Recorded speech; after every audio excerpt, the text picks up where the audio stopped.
السلام علیکم ورحمۃ اللہ وبرکاتہ۔ دوستو، آج ہم ایک بڑا خوبصورت بیان قاری حنیف ملتانی کا لے کر حاضر ہوئے ہیں۔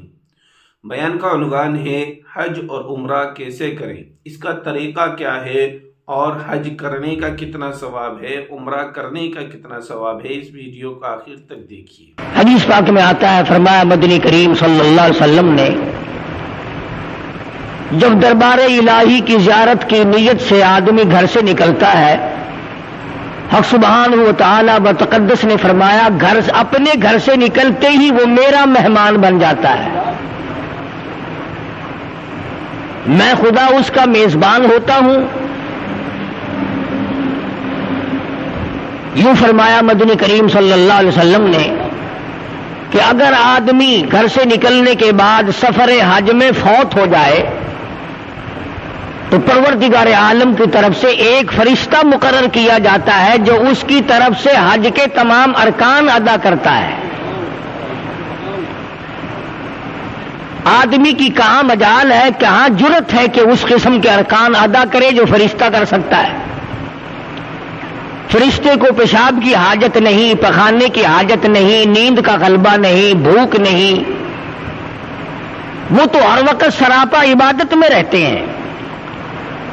کتنا بڑا انعام ہے کہ اگر تو نکلنے کے بعد ارادہ تیرا میرے دربار کا ہو، میرے گھر کی زیارت کا ہو، طواف کا ہو، عشق لے کر کے نکلا ہو، اگر تو موت کے لقمے میں چلا گیا تو تیری طرف سے میں ایک فرشتہ کھڑا کر کے سارے ارکان ادا کراؤں گا۔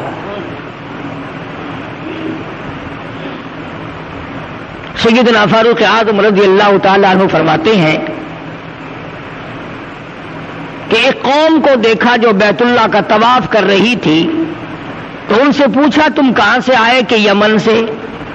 تمہاری غرض کیا ہے؟ کہ صرف حج، کوئی کاروبار تو نہیں؟ کہا نہیں۔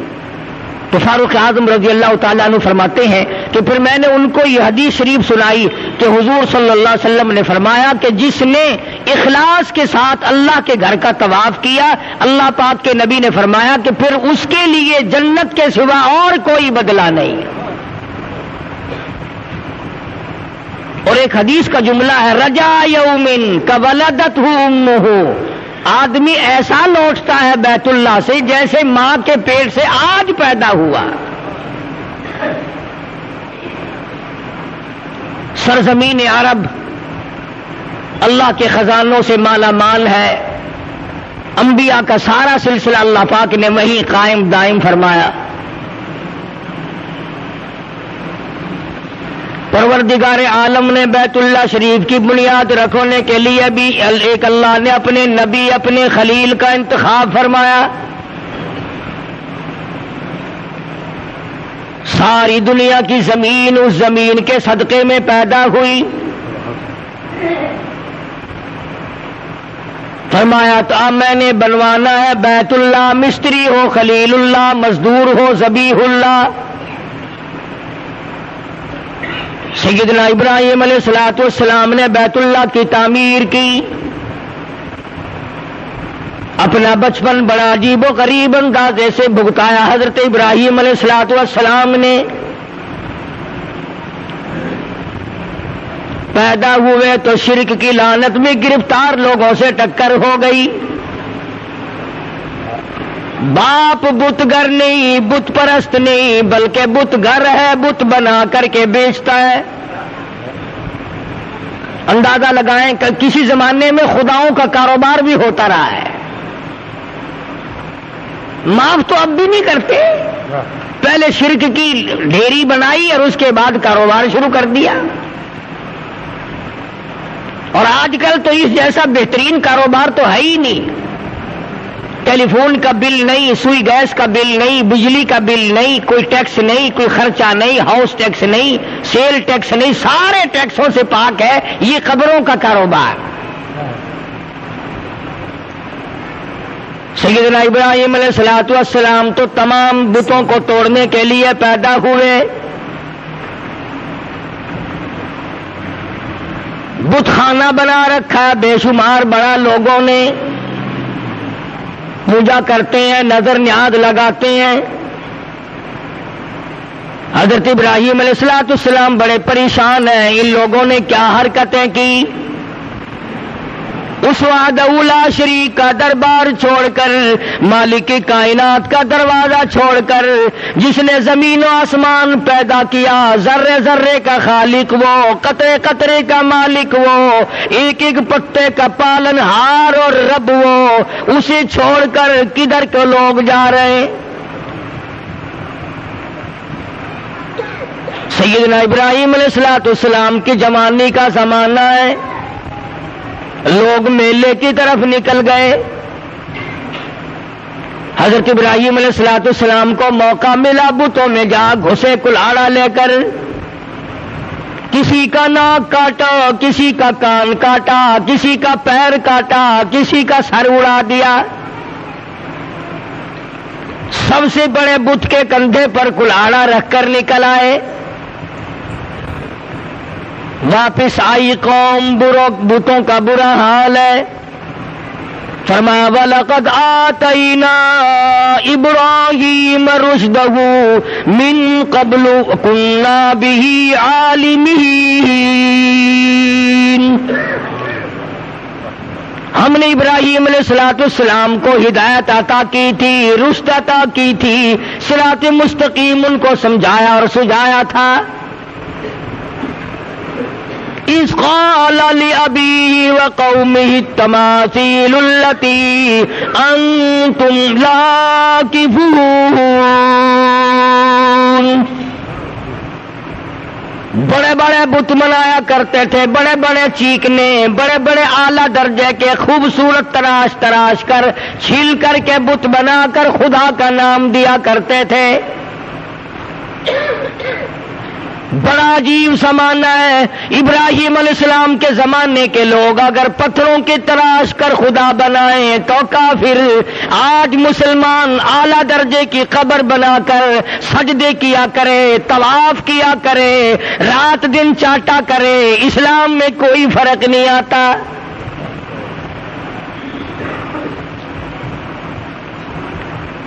سیدنا ابراہیم علیہ السلام کے پاس آ گئے، آپس میں بیٹھ کے مشورہ کیا اور کہنے لگے یہ کام کیا کس نے؟ ہمارے خداؤں کی توہین کر دی، بے ادبی کر دی، بے آبروئی کر دی۔ آپس میں کہنے لگے اور کوئی نہیں کر سکتا۔ ایک نوجوان ہے، قالوا سمعنا فتى يذكرهم يقال له ابراہیم۔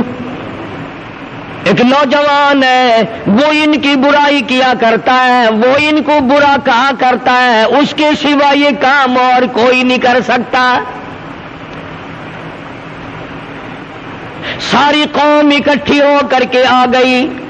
قالوا أأنت فعلت هذا بآلهتنا يا إبراهيم۔ اے ابراہیم علیہ السلام، کیا ہمارے خداؤں کے ساتھ، کیا ہمارے معبودوں کے ساتھ تو نے یہ حرکت کی ہے؟ قرآن کریم ہے، کوئی قصے کہانیوں کی کتاب نہیں۔ اے کاش آج کے مسلمان کو قرآن کریم دیکھنے کی، سمجھنے کی توفیق ہو جائے، ساری دنیا اور دین کے مسئلے حل ہو جائیں۔ مگر مسلمان نے تو قسم کھا رکھی ہے کہ اپنی ساری مشکلات کا حل دنیا میں تلاش کرنا ہے، ساری مشکلات کا حل سیاست کے طور پر حاصل کرنا ہے، ساری دنیا کی مشکلات کا ہم نے اپنے ہاتھوں سے حل کرنا ہے، قرآن کریم کے ذریعے نہیں۔ دنیا کے لوگوں آؤ اللہ کے قرآن کو پڑھو۔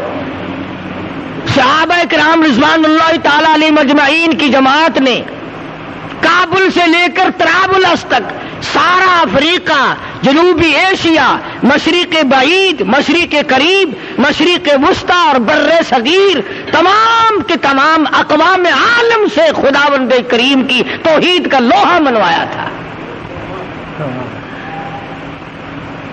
توپیں ان کے پاس نہ تھی، ایٹم بم نہ تھا، ہائیڈروجن بم نہ تھا، دفتر بند گاڑیاں نہ تھی، طیارہ شکن توپیں اور ٹینک نہ تھے، خدا کا قرآن تھا، پوری دنیا پہ چھا گئے۔ جس ملک کو محمد عربی صلی اللہ تعالی علیہ وسلم کے 3 غلاموں نے فتح کیا، صرف 3 بندے، 3 آدمی، کالی کملی والے کے 3 غلام، ادھر پورا ملک ہے، پورے ملک کی فوج ہے، پورے ملک کا لشکر ہے، حکومت ہے، اقتدار ہے، نشہ ہے، دولت ہے، سب کچھ ہے، ان کے پاس روٹی بھی نہیں، ان کے پاس اسلحہ بھی نہیں، ان کے پاس ساز و سامان بھی نہیں، مگر ایمان تھا، خدا کا قرآن تھا۔ خدا کی قسم، جب قرآن کریم لے کر اسپین میں محمد کریم صلی اللہ علیہ وسلم کے 3 غلام کھڑے ہوئے، سارے ملک کو شکست دے کر خدا کی توحید کا لوہا منوایا۔ آج پریس ہے، اخبار ہے، ریڈیو ہے، ٹیلی ویژن ہے، پروگرام ہے، کہنا سننا ہے، چلنا پھرنا ہے، مگر قرآن کریم مردوں کے لیے طاق میں بند کر کے رکھ دیا۔ میں کہتا ہوں تمہیں مرے ہوئوں کو بھی کوئی قرآن پڑھنے والا نہ ملے گا۔ جب سارے چھوڑ دو گے، باپ مرے گا، تیرا قرآن دوسرا کیوں پڑھے گا کوئی؟ کچھ ٹھیکہ اٹھا رکھا کسی نے؟ تو ایسی صورت میں مسلمان جب تک اللہ کے قرآن کو اپنے پاس رکھتا ہے تو تائید ایزدی اس کی شامل حال رہتی ہے، اور جب وہ قرآن کریم کو ٹھکرا دیتا ہے، چھوڑ دیتا ہے، تو بات ختم ہو جاتی ہے۔ سیدنا ابراہیم علیہ السلام کی ایک ذات، آج ہم تو کہہ دیتے ہیں کہ ہم تو تھوڑے ہیں، ہم تو اکیلے ہیں، کیا کریں؟ خلیل اللہ کی ایک ذات ہے، اکیلے ہیں، ڈر نہیں، خوف نہیں، حزن نہیں، ملال نہیں، پریشانی نہیں، گھبراہٹ نہیں، رگڑا نکال دیا خداؤں کا۔ آ گئے وہ لوگ، آ کے کہنے لگے قالوا أأنت فعلت هذا بآلهتنا یا ابراہیم، اے ابراہیم علیہ السلام سچ بتا، یہ خداؤں کو لنگڑے للے کس نے بنایا؟ ان کے ناک کس نے کاٹے؟ کان کس نے کاٹے؟ قالوا سمعنا فتى يذكرهم يقال له ابراہیم، یہی ایک نوجوان ہے جس کا عقیدہ دوسرا معلوم ہوتا ہے، جس کا نظریہ دوسرا معلوم ہوتا ہے، جس کے حالات کچھ الگ تھلگ معلوم ہوتے ہیں، یہی وہ ہو سکتا ہے۔ تبھی تو اللہ پاک کو پیار آیا، میرے خلیل تو نے اکیلے نے مار کھائی ہے، میں اپنے گھر کی تعمیر تجھ سے تیرے ان ہاتھوں سے نہ کراؤں جن ہاتھوں سے تو میرے خدا، مجھ خدا کے مقابلے میں بنائے ہوئے بتوں کو توڑا کرتا ہے، جن ہاتھوں سے تو نے شرک کے اڈے مٹائے، جن ہاتھوں سے تو نے بت خانے توڑے، بتوں کے ناک کان توڑے، میرے خلیل انہی ہاتھوں سے میں اپنے بیت اللہ کی تجھ سے تعمیر کراؤں۔ یہ تیرے ہاتھ بڑے بابرکت ہیں۔ سیدنا ابراہیم علیہ السلام فرمانے لگے مجھے کیا کہتے ہو؟ جاؤ اپنے حاجت رواؤں سے پوچھو، مشکل کشاؤں سے پوچھو، جس کی ٹانگ کٹی اس سے پوچھو کس نے کاٹی، جس کا ناک کٹا ہوا اس سے جا کر کے پوچھو تیری ناک کس نے کاٹی، جس کا کان کٹا ہوا اس سے جا کر کے پوچھو تیرا کان کس نے کاٹا۔ قالوا فأتوا به على أعين الناس لعلهم يشهدون۔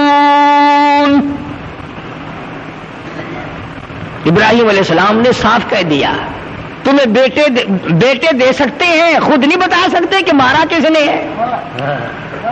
ساری دنیا میں بارش برسانے پہ قادر ہے اور تمہیں نہیں بتا سکتے کہ ہمارا رگڑا کس نے نکالا ہے؟ تمہیں دشمنوں پہ فتح دینے پہ قادر ہیں، تمہارے دشمنوں کو مٹانے پہ قادر ہیں، بارش برسانے پہ قادر ہیں، اولاد دینے پہ قادر ہیں، تمہیں بیماری دے کر دور کر دینے پہ قدرت رکھتے ہیں، تو خود نہیں بتا سکتے کہ ناک کان کس نے کاٹا ہے؟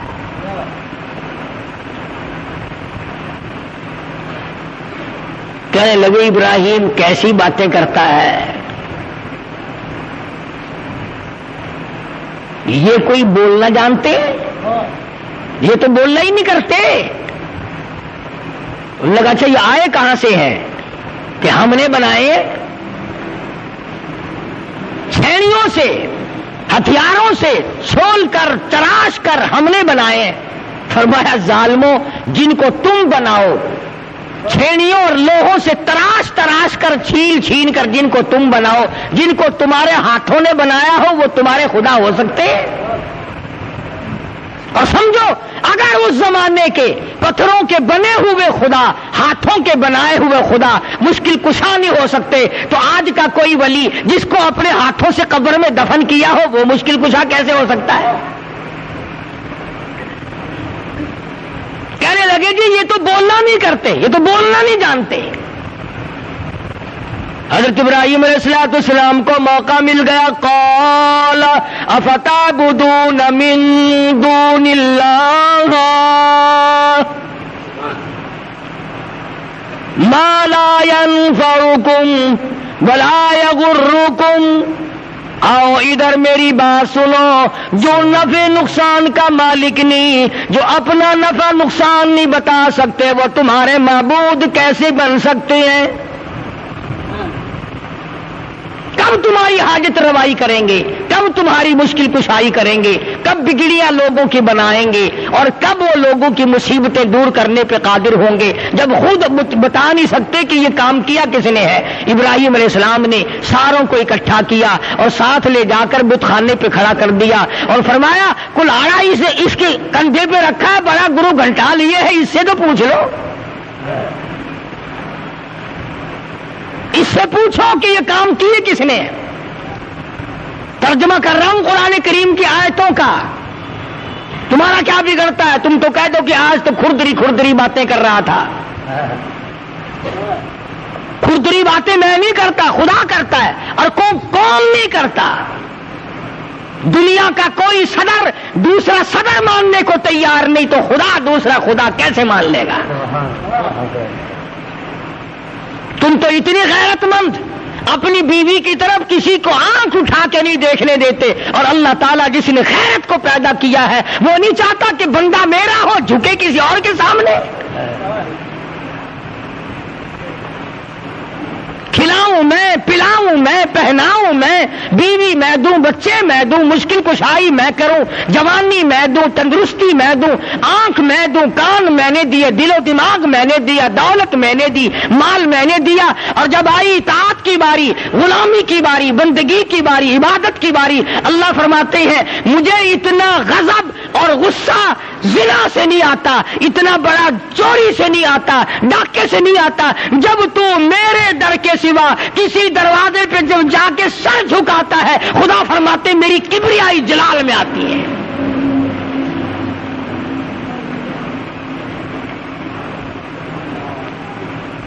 سارے فلسطین والے جل گئے، کہنے لگے قالوا حرقوا وانصروا آلہتکم ان کنتم فاعلین۔ آؤ اپنے خداؤں کی امداد کرو، پکڑو اس ابراہیم علیہ السلام کو، جلاؤ اسی پکڑ کر، وانصروا آلہتکم، آؤ اپنے معبودوں کی امداد کرو، ان کی خدمت کرو، ان کا تعاون کرو، ان کی حمایت کرو۔ وانصروا آلہتکم ان کنتم فاعلین،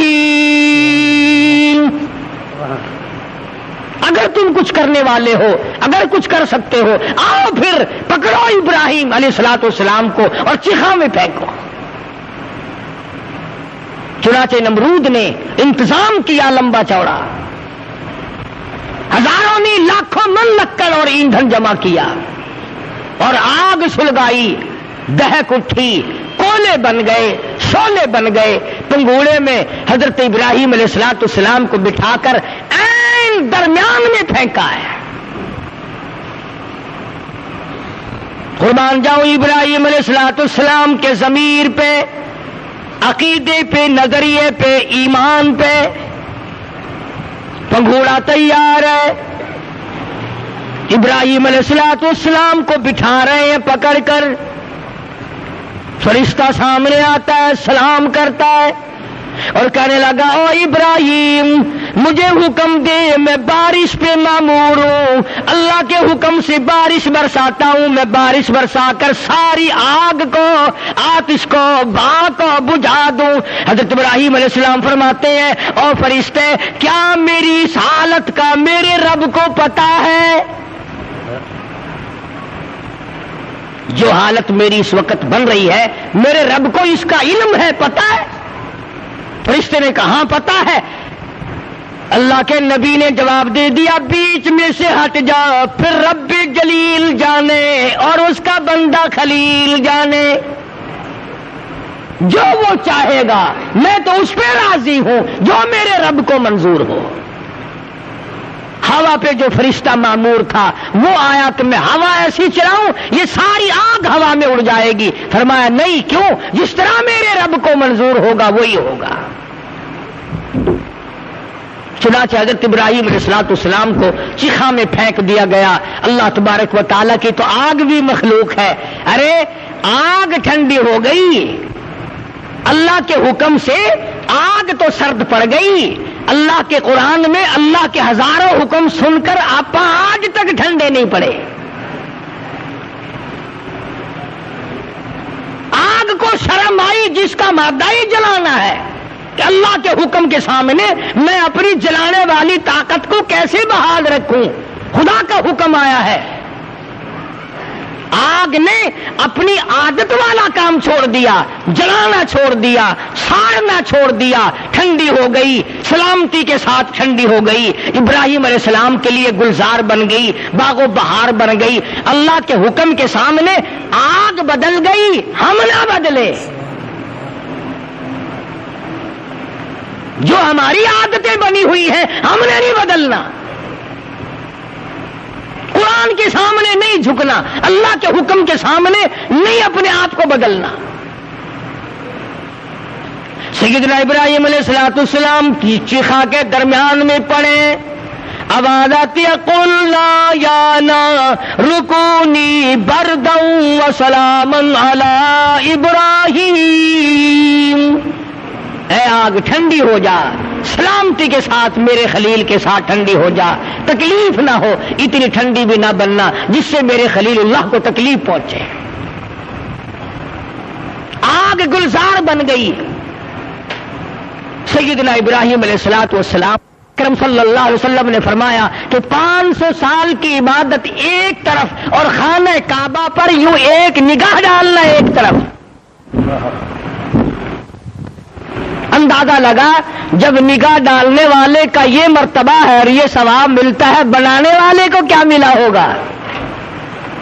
بنانے والے کو کیا ملا ہوگا؟ وہ کتنا برکتوں والا انسان ہوگا، وہ کتنا برکتوں والا پیغمبر ہوگا، وہ کتنا رحمتوں والا پیغمبر ہوگا جس کے ہاتھوں نے بیت اللہ کی تعمیر کی. سیدنا ابراہیم علیہ السلام مستری کا کام کرتے ہیں اور بیٹا ذبیح اللہ اسماعیل علیہ السلام مزدوری کا کام کرتے ہیں. بن رہا ہے بیت اللہ، بنا رہا ہے خلیل اللہ، اور گارا اور اینٹ پکڑا رہا ہے ذبیح اللہ. مستری بھی نبی، مزدوری کا کام کرنے والا بھی نبی. اللہ پاک کا گھر مکمل کر دیا. فرمایا ان اول بیت وضع للناس للذی ببکۃ مبارکا وہدی للعالمین. قرۂ ارض پہ سب سے پہلا گھر اللہ پاک جل شانہ نے سب سے پہلے اپنا گھر بنوایا. اور جب اس گھر کی تعمیر مکمل ہو گئی تو حضرت ابراہیم علیہ السلام نے اپنا خاندان بلایا. اسماعیل علیہ السلام کو بلایا، حضرت مائی ہاجرہ کو بلایا، حضرت مائی سارہ کو بلایا. اور بلا کر دعا مانگی ہے، دعا مانگی ہے۔ الہ العالمین دعا ابراہیم علیہ السلام کی آمین ہے، حضرت اسماعیل علیہ السلام کی، حضرت ہاجرہ کی آمین ہے، حضرت مائی سارہ کی آمین آمین ہے۔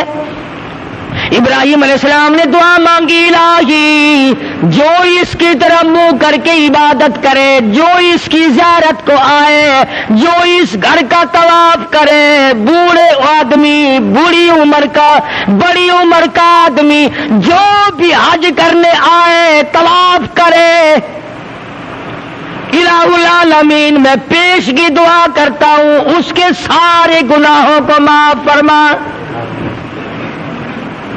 حاجی حج کرنے آج چلا ہے، دعا ہزاروں لاکھوں برس پہلے ہو گئی۔ فرمایا بڑی عمر کا جو بھی آئے، طواف کے ارادے سے آئے، زیارت کے ارادے سے آئے، حرم محترم میں آئے، حج کا پروگرام بنا کر آئے، میں خلیل اللہ دعا کرتا ہوں الہی اس کے گناہوں کو معاف فرما۔ سارے خاندان نے آمین کہی۔ پھر حضرت اسماعیل علیہ السلام کو حکم دیا حضرت ابراہیم علیہ السلام نے کہ تم بھی دعا مانگو۔ حضرت اسماعیل علیہ السلام نے دعا مانگی، الہی جو بھی اس گھر کی طرف منہ کر کے نماز ادا کرے، اس گھر کا طواف کرنے آئے، اس گھر کی زیارت کرے، اس کا احترام کرے، یا اللہ جو جوان آئے، جوان عمر کا آدمی جو بھی آئے، میں پیشگی دعا کرتا ہوں اس کے سارے گناہوں کو معاف فرما دے۔ دونوں باپ بیٹوں، پیغمبروں نے، نبیوں نے دعا کر دی۔ حضرت ہاجرہ کو حکم دیا حضرت ابراہیم علیہ السلام نے کہ تم بھی دعا کرو۔ حضرت ہاجرہ نے جھولی پھیلا دی، الہی جوان عمر کی جو عورت اس گھر کی زیارت کے لیے آئے، طواف کے لیے آئے، احترام کے لیے آئے، اس کے سارے گناہوں کو معاف فرما۔ حضرت ہاجرہ نے دعا کی، آمین ابراہیم علیہ السلام کی ہے، آمین حضرت اسماعیل علیہ السلام کی ہے، حضرت سارہ کی آمین ہے، حضرت ہاجرہ نے دعا فرمائی۔ اس کے بعد حضرت سارہ کی باری آئی دعا کرنے کی، دعا کرتی الہ العالمین جو بوڑھی عورت آئے، عمر رسیدہ عورت آئے اس گھر کی زیارت کے لیے، طواف کے لیے، اس کے سارے گناہ معاف فرما۔ پیغمبر کے پورے خاندان نے مل کر آنے والوں کے لیے دعائے مغفرت کی ہے۔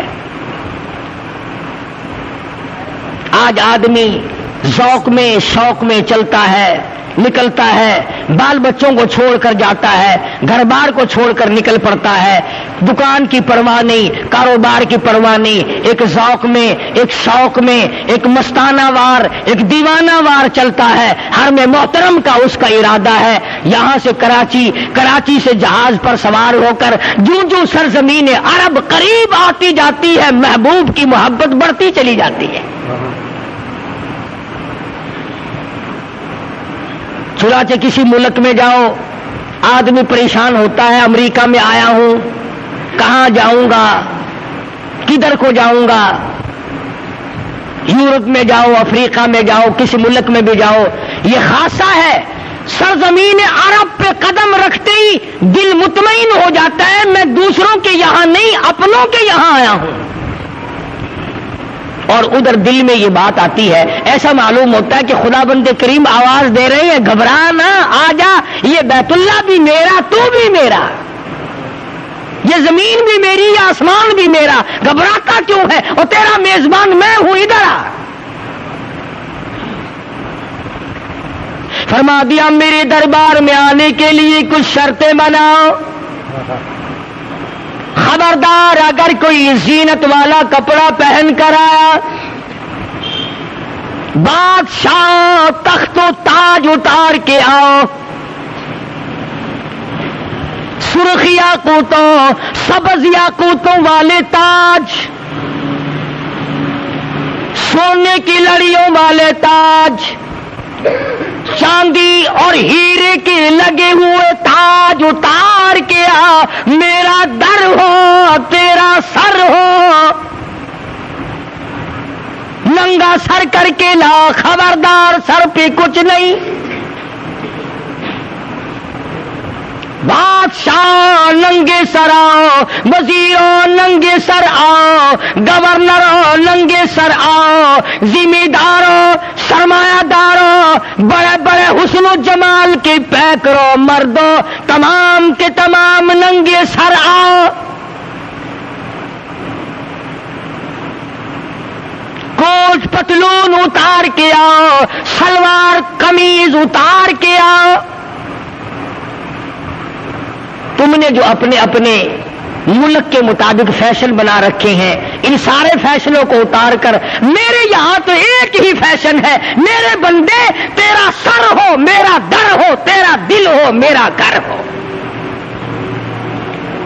ایک ہی فیشن چلے گا یہاں، تمام کپڑے اتار کے آؤ۔ سلا ہوا کپڑا پہننا، احرام باندھنا جائز نہیں، حاضری نہیں ہوگی اور حج نہیں ہوگا، بالکل صحیح مناسک ادا نہیں ہوں گے۔ فرمایا چاہے یورپ کا باشندہ ہو، ایشیا کا باشندہ ہو، بر صغیر کا باشندہ ہو، کالے ملک کا رہنے والا ہو، گوروں کے ملک کے رہنے والا ہو، بادشاہ اور فقیر ہو، تمام کے تمام ایک لباس میں آؤ۔ وہ لباس کیا ہو؟ فرمایا ایک چادر گلے میں ڈال لے، کفن پہن کے آ، گھر سے پوری طرح نکل کے آ۔ ہاں تجھے کیا معلوم واپسی بھی تیری ہوگی کہ نہیں، تیار ہو کے آ، پکا پروگرام بنا کے آ۔ فرمایا فمن رفث فیہن الحج فلا رفث ولا فسوق ولا جدال فی الحج، فمن فرغ فیہن الحج فلا رفث ولا فسوق ولا جدال فی الحج۔ جھگڑا نہیں کرنا، گناہ نہیں کرنا، رفث نہیں کرنا۔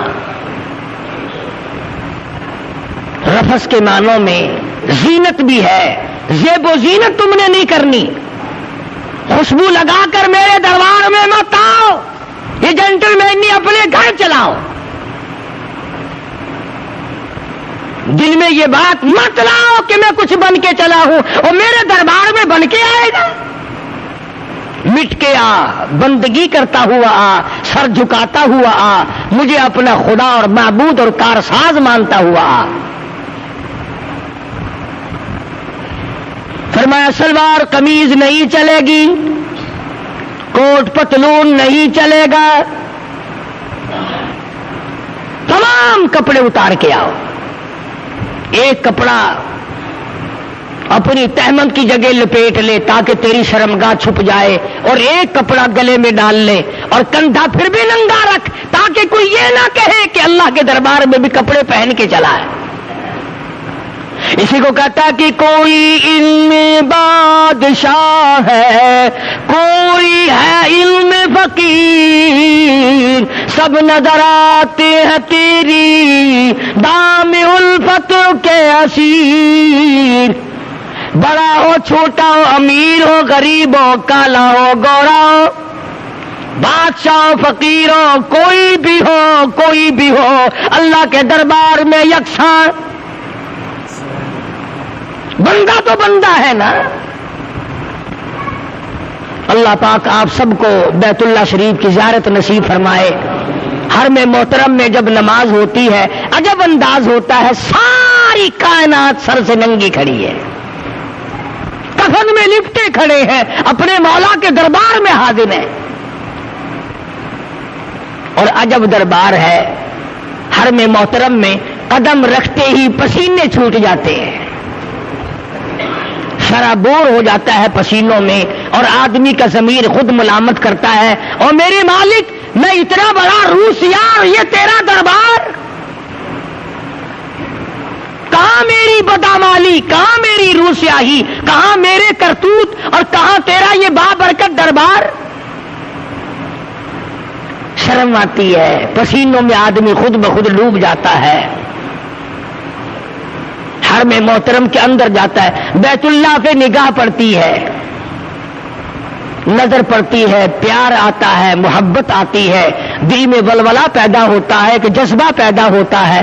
آگے بڑھ کر حدیث پاک میں آتا ہے، فرمایا مدنی کریم صلی اللہ علیہ وسلم نے جس نے حجر اسود کو بوسہ دیا، اللہ پاک یوں فرماتے ہیں، حدیث قدسی ہے کہ اس نے میرے دائیں ہاتھ کو بوسہ دے دیا. خداوند عالم فرماتے ہیں کہ میں یہ سمجھتا ہوں اس نے میرے دائیں ہاتھ کو بوسہ دے دیا.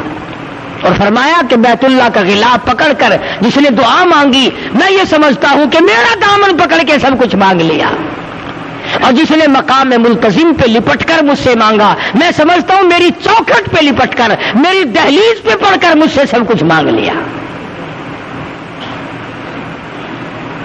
طواف کرتا ہے، آواز لگاتا ہے لبیک اللہم لبیک لا شریک لک لبیک. الہی میں حاضر ہوں، الہی میں حاضر ہو گیا ہوں، تیرے دربار میں میری حاضری قبول فرما، تیرے دربار میں میری حاضری منظور فرما. میں آیا ہوں تیرے دربار میں سر مارنے کے لیے، تیرے دروازے پہ غلامی کرنے کے لیے میں آیا ہوں. علماء کرام نے لکھا ہے، مدینے پاک سے باہر ایک آدمی نے آ کے احرام باندھا اور احرام باندھ کر آواز لگائی لبیک اللہم لبیک لا شریک لک لبیک. غیب سے آواز آئی لا لبیک، تیری حاضری منظور نہیں، تیری حاضری منظور نہیں. بڑے میاں تھے، عمر رسیدہ تھے، چل رہے ہیں، پھر بھی تلبیہ پڑھ رہے ہیں اور حج کے لیے آ رہے ہیں. برابر میں کھڑے ہوئے کسی جوان نے کہا، بڑے میاں ہم نے بھی سنا ہے تیری حاضری جب منظور نہیں، دھکے کھانے کی کیا ضرورت ہے، پریشانی اٹھانے کی کیا ضرورت ہے، تکلیف اٹھاؤ گے. جوان نے کہا جنہوں نے غیب کی آواز سن لی تھی. بڑے میاں نے رو دیا اور کہنے لگا، بیٹا تم ایک دن کی آواز سن کر کے مجھے گھبرا رہے ہو اور خود بھی پریشان ہو رہے ہو، مجھے یہ آواز سنتے سنتے 52 سال گزر گئے. مجھے یہ آواز سنتے سنتے 52 سال گزر گئے، 53 سال گزر گئے مجھے یہی آواز سنتے سنتے. پھر اے نوجوان یہ بتا، اگر اس دروازے پہ منظور نہیں تو پھر اور دروازہ کون سا ہے جہاں جا کے میں ماتھا رگڑوں؟ منظور ہو یا نہ ہو، میرا کام ہے کہ میں پیشانی کو اس کے دروازے پہ رگڑتا رہوں، میں حاضری دیتا رہوں. منظور کرنا اس کا کام ہے، حاضری دینا میرا کام ہے. یوں لکھا ہے کتابوں میں کہ غیب سے آواز آئی، آج ہم نے تیرے یکدم 54 حج قبول کر لیے. یکدم تیرے ہم نے آج 54 حج قبول کر لیے. ہم تو تجھ سے اتنی سی بات کہلوانا چاہتے تھے، اور یہ بات کہلوانا چاہتے تھے کہ تیرے سوا میرا کوئی نہیں. اگر معمولی صاحب کو کسی کو قرضہ لینا ہو تو پہلے جا کر کے یہ ٹھوکر مارتے ہیں، ایمان نال یار اساں تو کہیں کو لوگ کہیں کوئی ٹکا پیسہ گدا ہے کہیں نہیں. جب لوڑ پوندی ہے اساں دے ساڈا یار ہے پیا، ساڈا رشتہ دار ہے پیا، اساں تو تیرے کول آویں گے، ہن نہ لے تیری مرضی. اساں بے بوہے تے کہیں گئے ہی کوئی نہیں. ان کو راضی کرن واسطے بے بوہے دی تردید پئی تھیندی ہے. 4% قرضہ لیون واسطے ان کو جتاؤنا پوندا ہے. اساں تیرے بوہے تو سوا کلائی کیسے کول گئے ہی نہیں، اکے نہیں گئے. تو خدا کو نہ جتاؤ کہ ہم تیرے دروازے کے سوا کبھی کسی دروازے پہ آئے ہی نہیں. اگر تم اپنے محبوب کو خوش کرنے کے لیے یہ بات کہتے ہو کہ اس دل میں تیرے سوا کسی کی جگہ نہیں، جن لوگوں کو باب العشق سے واسطہ پڑا ہے ان کو پتا ہے کہ محبوب پھر مسکراتا ہے. یوں کہو نا، اساں تیرے سوا کہیں کچھ جان دے کہیں نہیں، این دل دے وچ کوئی جاتی پا ہی نہیں سکتا تیرے سوا. یہ دل تیرے واسطے ہے. وہ بادشاہ ہزار پری آوے، ہزار حسینہ آوے، ہزار فلانی آوے، میں ایمان نال تیرے سوا کہیں کو دیکھن کیتے تیار نہیں، کہیں گے منہ دے اتے تھکن کیتے تیار نہیں۔ جڑ ویلے ہوئے گلا ماردا ہے نا محبوب کو ول مسکراندا دیکھو، خوش تھیندے، ہاں ہاں میرے اتے قربان ہے، میرے اتے نثار ہے۔ حالانکہ ہے سارا مطلب اگر ایک مٹی کا بنا ہوا محبوب اس بات سے راضی ہوتا ہے کہ تیرے سوا میں کسی کو نہیں چاہتا، تو وہ زمین و آسمان کا مالک راضی نہیں ہوگا جب بندہ کہتا ہے او میرے مالک تیرے سوا میرا کوئی نہیں۔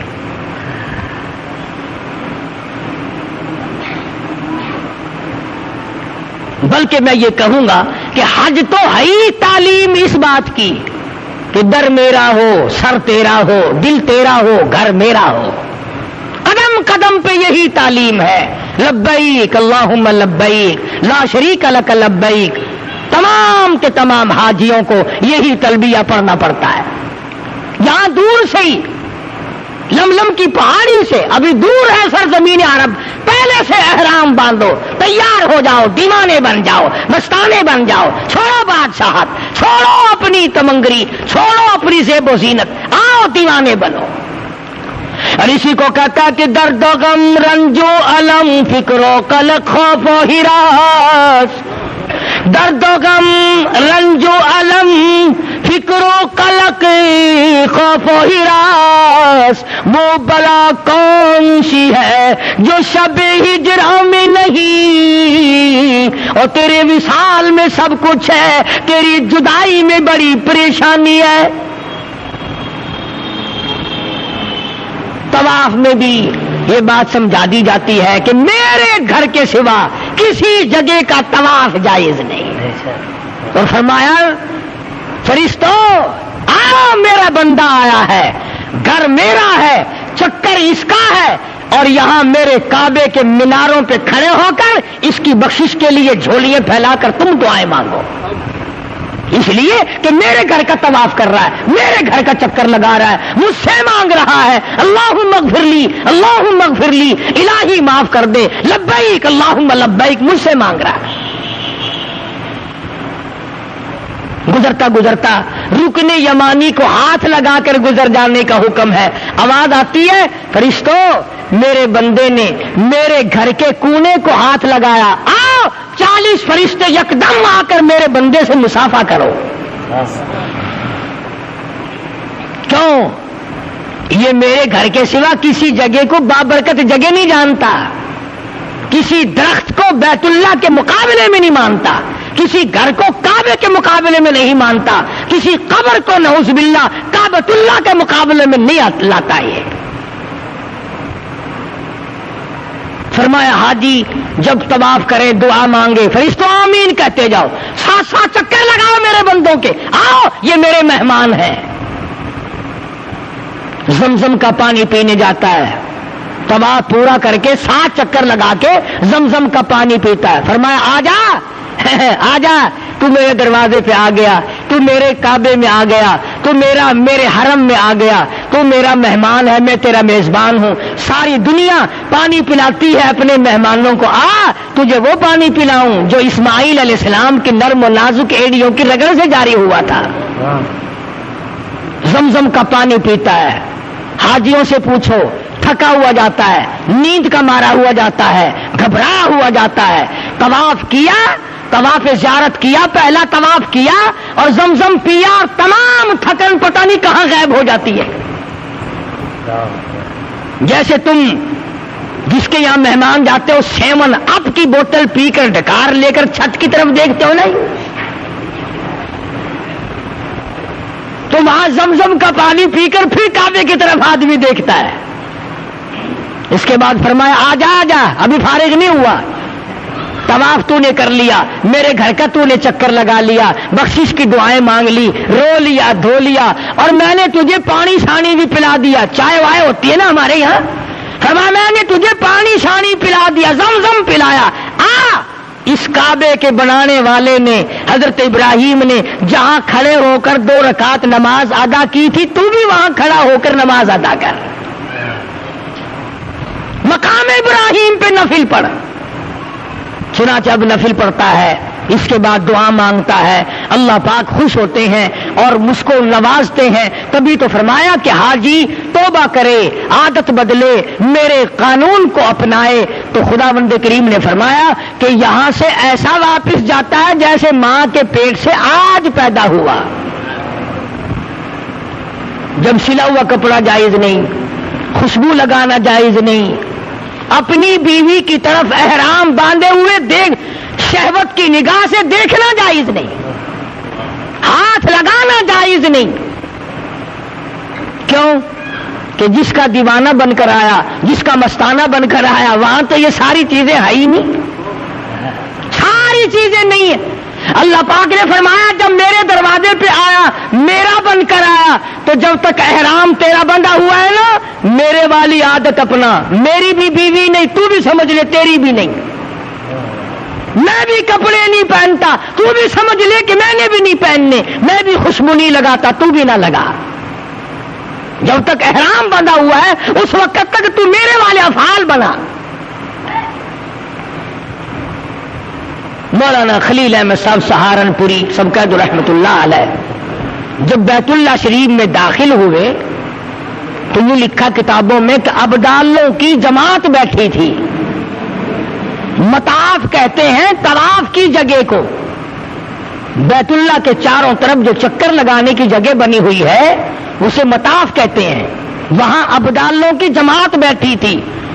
پچھلی رات تھی. مولانا خلیل احمد سہارنپوری رحمت اللہ علیہ نے جب قدم رکھا، ابدال چونک اٹھے اور فرماتے ہیں کہ سارا حرم نور سے جگمگا اٹھا، سارا حرم نور سے جگمگا اٹھا. اور جب ابدالوں کی نظر پڑی تو فرمایا یہی وہ مولانا خلیل احمد ہے جس کی وجہ سے بیت اللہ میں نور بھر گیا. اور جب طواف کرنے لگے تو یوں فرمایا کہاں میں اور کہاں نکہات گل، کہاں میں کہاں تیرا دربار، میں تیرا بندہ تو میرا شہنشاہ، میں تیرے دروازے پہ بھیک مانگنے والا فقیر، تو میرا داتا اور سب کچھ دینے پہ قادر. فرمایا کہاں میں اور کہاں نکہات گل، نسیم سحر یہ تیری مہربانی، میں کہاں آ سکتا تھا، یہ تو تیری کریمی کھینچ کے لائی ہے. ایک بزرگ فرماتے ہیں میں نے 7 برس تک قیام کیا حرم میں اور ارادہ یہ کیا کہ ایسا وقت ملے اکیلا طواف کرنے والا میں ہوں اور کوئی بیت اللہ کا طواف کرنے والا نہ ہو. فرماتے ہیں موت آ گئی مگر ایسا وقت نہیں مل سکا، نہ رات میں نہ دن میں، کہ اکیلا طواف کرے. ان حاجیوں سے پوچھو، جیسے ہی فرض نماز کی نیت بنتی ہے طواف بند ہو جاتا ہے، نماز میں لوگ مشغول ہو جاتے ہیں، نماز شروع ہو جاتی ہے. ادھر طواف بند ہوا، ادھر ابابیلوں نے طواف شروع کیا. کالی کالی چڑیا آ کر طواف شروع کر دیتی ہیں. ادھر سلام پھیرا، لوگوں نے طواف شروع کیا اور وہ چڑیا غائب. ایک سیکنڈ کے لیے بھی اللہ کے دربار کا طواف نہیں رکتا. اور ایک واقعہ لکھا ہے شیخ الحدیث حضرت مولانا محمد زکریہ صاحب رحمت اللہ علیہ نے کہ ایک آدمی طواف کر رہا تھا بیت اللہ کا. طواف کرتے کرتے عورتیں بھی کرتی ہیں طواف، مرد بھی کرتے ہیں. ایک عورت نے زیور پہن رکھا تھا، پازیب پہن رکھی تھی، چھنک چھنک کی آواز آتی تھی. اس اللہ والے کے دل میں آیا یہ دیکھوں یہ چھنکار والی عورت کتنی خوبصورت ہوگی. یوں جو نظر کی، یوں لکھا ہے بیت اللہ کی دیوار میں سے ایک ہاتھ نکلا، ایسا تھپڑ مارا آنکھ باہر نکل کے جا کے پڑی اور آواز آئی طواف میرا دیدار غیر کا، طواف میرے گھر کا دیدار غیر کا. آنکھ باہر نکالتی. پتہ چلا اللہ تعالیٰ غیرت کے پیدا کرنے والا ہے، غیور ہے سارے سب سے زیادہ. تبارک و تعالیٰ صحیح صحیح ارکان ادا کرنے کی توفیق عطا فرمائے۔ اور یہ مضمون اس لیے عرض کرتا ہوں کہ آپ کے اور میرے دل میں ولولہ پیدا ہو، جذبہ پیدا ہو، شوق پیدا ہو۔ خدا کی قسم یہ تو وہ دربار ہے جہاں ارادہ کرنے سے ہی ملنا شروع ہو جاتا ہے، ارادہ کرتے ہی ملنا شروع ہو جاتا ہے۔ عمل کی توفیق عطا فرمائے۔ اللہ رب العالمین۔ دوستو، آپ نے قاری حنیم ملتانی کے اس بیان کو سنا۔ اس بیان کے اندر حضرت نے بتایا کہ حج اور عمرہ کیا چیز ہے، حج کرنا کن لوگوں پر فرض ہوتا ہے، حج کیوں کیا جاتا ہے، یہ تمام تر تفصیل آپ کے ساتھ اور آپ کے سامنے آ چکی ہے۔ حج و عمرہ، حج کرنے سے تمام گناہ معاف کر دیے جاتے ہیں۔ اللہ نے جس کو مال و وسعت دی اس آدمی کو حج کرنا چاہیے، کیونکہ حج کرنے سے بہت سے گناہ ہمارے اللہ معاف فرما دیتا ہے۔ اور جب ہم حج کرنے کے لیے جاتے ہیں، جب کعبۃ اللہ پر ہماری پہلی نظر پڑتی ہے، اس وقت ہم جو اللہ سے مانگتے ہیں وہ ہمیں ملتا ہے۔ اس وقت اللہ ہماری توبہ کو قبول فرماتا ہے۔ عمرہ بھی آدمی کو کرنا چاہیے۔ بہت سے لوگ ایسے ہیں کہ عمرہ کرنے جاتے ہیں، نہ انہیں احرام کا پتہ ہوتا ہے، احرام کیا چیز ہے، احرام باندھتے کس طرح ہیں، احرام باندھنے کا طریقہ کیا ہے، طواف کا طریقہ کیا ہے۔ آپ کے سامنے یہ تمام تر تفصیلات آ گئی۔ دوستو، قاری حنیم ملتانی کا یہ بیان اگر آپ کو پسند آیا تو اس بیان کو شیئر ضرور کیجیے، اور اسی طرح کی ویڈیوز دیکھنے کے لیے آپ ہم سے جڑیے، ہمیں سپورٹ کیجیے۔ قاری حنیم ملتانی رحمۃ اللہ علیہ کے لیے دعا کیجیے۔ ان کے بیانات سے، ان کی جو لکھی گئی کتاب اور جو اپنی زندگی میں وہ بیان کر چلے گئے، بتا کر چلے گئے، اس سے ہم لوگ بہت فائدہ اٹھاتے ہیں۔ بہت سے لوگ ان کے بیانات سے عمل بھی کرتے ہیں اور اپنی گناہوں کی زندگی بھی چھوڑ چکے ہیں۔ تو دوستو، ہمیں دعا کرنی چاہیے، اللہ حضرت کی مغفرت فرمائے، ان کے درجات کو بلندی عطا فرمائے۔ دوستو، اس ویڈیو کو شیئر ضرور کیجیے اور ہمارے چینل کو بھی سبسکرائب کیجیے۔ اب کوئی نئی ویڈیو کے ساتھ، کوئی بہترین موضوع کے ساتھ جس سے ہمارا فائدہ ہو سکے، ہم حاضر ہوں گے۔ تب تک کے لیے آپ اپنا خیال رکھیے۔ السلام علیکم ورحمۃ اللہ۔